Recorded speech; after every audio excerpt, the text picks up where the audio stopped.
Hey guys, what's going on? This is Carlos, CEO of GAR Capital. Welcome aboard to our morning note. Started a little early this morning, kind of a couple things I want to talk about before we begin. We had our unemployment numbers that came out today. Uh, Looking at it, around 3.169 million claims versus 3 million was the expected number. So worse than expected. Yet, if you're looking at my screen here, E-mini futures is what I look at on a daily basis, as you know. 2880 was our high. We're only about five handles less than that off the highs. So, I mean, the market is kind of already pricing it in. I've been seeing a lot of comments on Instagram, kind of adding the company, saying, "Hey, why the market going up, right?" We talked about this yesterday, guys. The market is forward thinking here. They're really looking at Q3, Q4. So kind of the bad news is already priced in. I mean, I hate to say I had a conversation with our members, our students, and I was saying, I kind of almost feel bad talking about the markets when so many people are out there suffering without a job.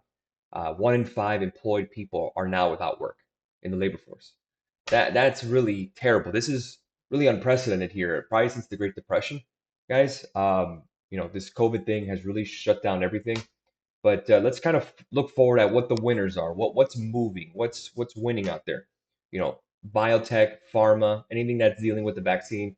You have Moderna, you have ABT, which is Abbott Technologies. You have Pfizer, you have Johnson & Johnson, and of course you have Gilead. Those kind of names are moving to the upside. So what I was telling our investment club team was, or investment, long-term investment club, was that take a look at IBB, which is the ETF for biotech. If you're really trying to bet on the future or the gain of that vaccine, whoever gets it. Dr. Fauci was saying that the Moderna vaccine, which is now in phase 2 clinical trials or human trials, is probably the most promising. That's just him. He's the chief virologist for the United States. So I would take what he says kind of seriously on that. I'm not saying to buy Moderna or anything like that. I don't own a position, but again, that's a stock to look at. So with that being said, let's kind of go over where the markets are currently. I've been up since 4 a.m. watching everything. I was watching last night.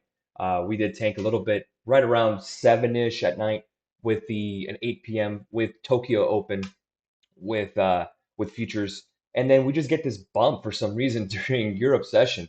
BOE did have a vote today to lower interest rates. It did not go through. They did not vote on interest rates. I think it was a vote of 8-2 or I think 6-2. No added stimulus for England. That's where they are currently. So if we want to go on and go over that, let's kind of go over the futures here. Dow futures down up about 319, about 1.36%. Nasdaq has been outperforming across the board, guys. Again, big cap tech is almost defensive now. Work at home. We know the drill. Amazon, Netflix, Google, Facebook, Apple, the FANG names. Add the extra A or the MAGA if you want to throw in Microsoft. Those names are just the leaders in the clubhouse. You're talking about four names are now accounting for 20% of the S&P. So there's one thing that Jim Cramer was talking about, that owning an S&P index fund kind of gives you the mixture of the losers there. So what is losing? Again, you have banks are losing, industrials are losing, which includes airlines and Boeing. Financials are slipping. I own some JPM. They are kind of holding back everything. And banks are a big part of the index too. Not as much as before the financial crisis, but they do pull back. So that's where we are. It's just interesting to see S&P and Nasdaq kind of moving head to head here, basically up 1.5% both of the futures. Energy was lagging yesterday. Now energy is up with crude up about 10%. We went ahead. I have my portfolio here with the live portfolio that we do for our investment club members. We bought some Exxon Mobil at 41.35. It is now trading at about $45. So we're up about I think I want to get that number correctly here. Up about almost 9% on the stock. It is up pre-market. We also have Chevron. We bought at 83.55. It is now at 92.67 pre-market, so up about 11%. So we talked about that now is the time to kind of get into energy. We don't think that gas price is going to stay low forever. We know that the White House is pushing energy and pushing the oil markets with cutting back production or taking some of the barrels of oil or crude to the strategic reserve. So that does help. Bitcoin is up about 1.28%. I actually bought some Bitcoin yesterday. I actually bought my first full Bitcoin yesterday, not just fractions that I've been doing. every week, as you know. Gold is up right above 1701 now, up almost 1%, which will help our gold miners, which we own, some gold miners, or actually just one. Silver futures are up about 1.37%. Bonds are up, so yields are down a little bit here. For my forex traders, dollar yen is up, bouncing off those lows, up about 0.4%, and the dollar is up slightly. So why is the markets going up? Well, we had some China US trade talks where they're going to have to kind of go over that rhetoric from the president, and looks like let's see if they work something out. But that's definitely something to cheer for when it comes to any kind of trade war de-escalation. The last thing we want is a trade war with what's going on here. But that's where we are currently. And tech is leading the way. I've been saying it. Tech is leading the way. The MAGA name, which is Microsoft, Apple, Google, Amazon, or the FANG, or add an A, FANG, Facebook, Amazon, Apple, Netflix, and Google, or Alphabet, if you will. Those are leading the space. But again, those are the names you kind of want to look for going forward. I'm heavy into tech long term anyways, and I kind of bought at the bottom around 2300, 2400. I've been adding Microsoft, adding Apple, those names because I know there's the guys who are leading. They're the ones that are actually making profit. What's going on here? So I'm going to go ahead and lead that into the pre-market screener. Some of the names that are moving today. Let's kind of look at it. Twilio is up 25% pre-market. Lyft, which I own, is up about 15%. I'm way down on that stock. Viacom up about 14%, Moderna, which we talked about, up about 2%, 12%, and PayPal. PayPal is a great one too. I wish I would have bought that name earlier. It was hovering around $90 before I was looking at buying it, and I didn't. Never pulled the trigger, and I would have been up nicely on it.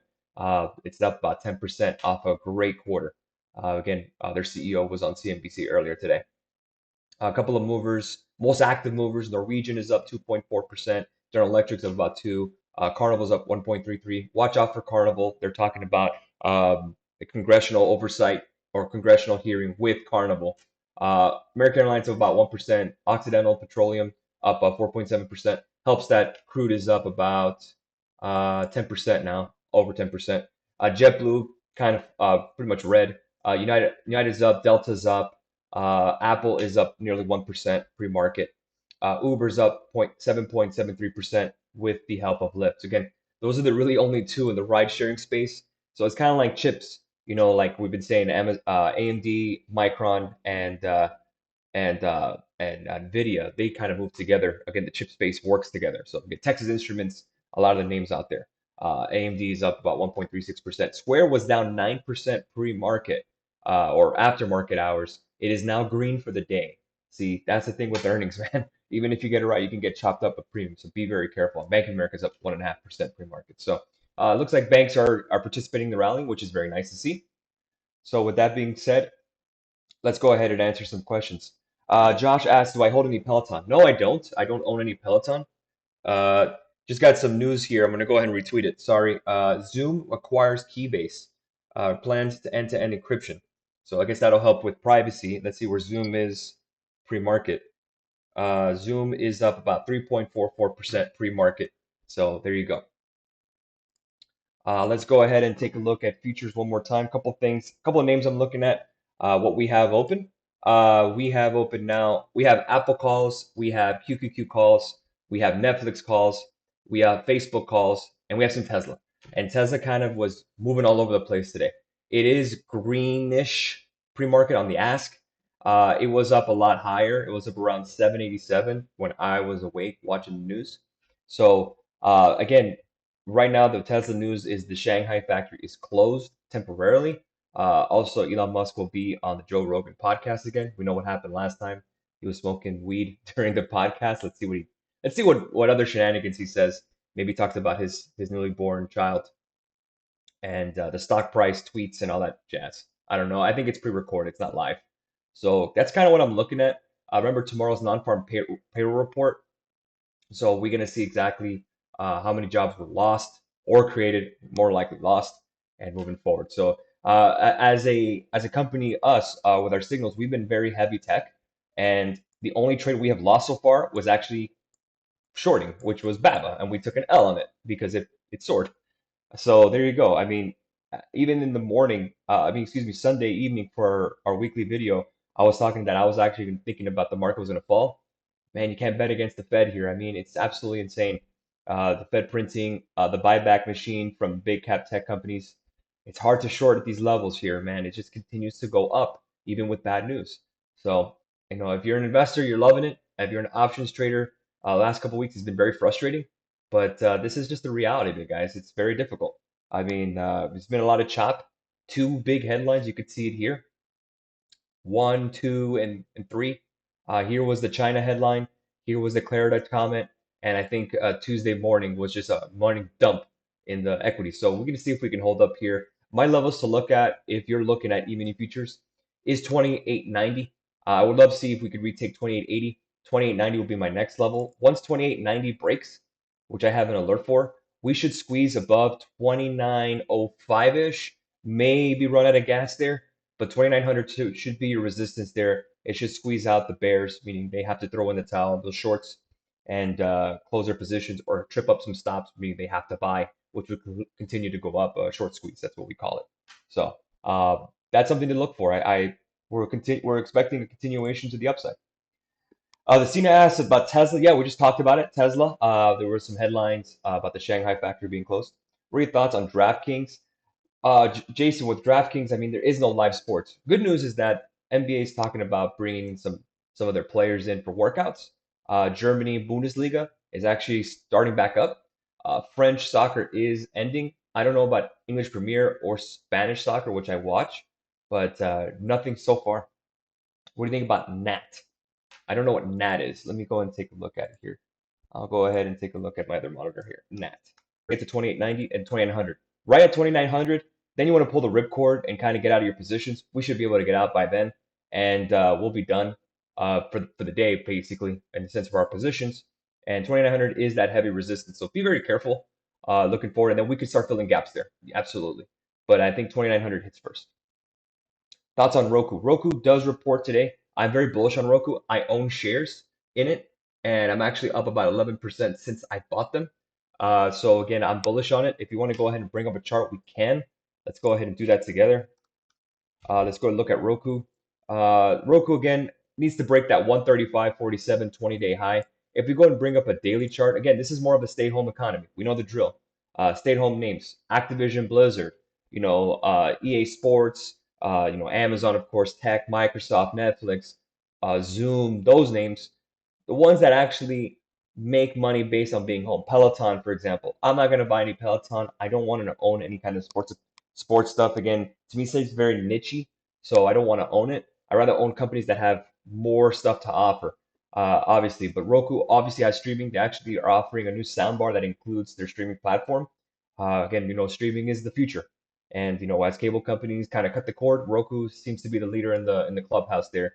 So again, they don't have to make any kind of a content creation, which creates cash burn, like a Disney, like an NBC Universal, which is Comcast owned, or Netflix. Roku is just the provider, which is what I like. So I'm bullish on it. We'll see the earnings there. If the earnings do miss, there's a level I am looking at to maybe buy some more, which is the support level I created. 111.26 is my level. So if we go ahead and kind of revisit that 111 level, I'll put here 110.92. If we go ahead and breach that, I'll probably add to my position. I want to add on weakness. I try not to add on strength. Next one is Moderna got some great news. Yep, yeah, they did. BA did fall. I had a short position with the students, and we got as high as 20%, and then it kind of reversed with the market, and I just got out for 4%, and that's almost break even, and I moved on. Do you think we'll get Tesla today? Ivan says. Well, again, Tesla is a mover. So again, what I did see mostly was a lot of bullish bets on Tesla on the call side. So there must be something that people are looking at that maybe I'm missing. I do like the chart, but again, we need some move. The level we want to break immediately is 817.38. That's the level we need to recapture.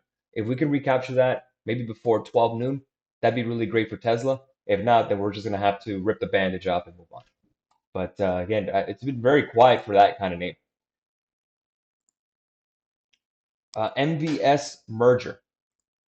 I don't know what MVS is. MVIS is. Microvision.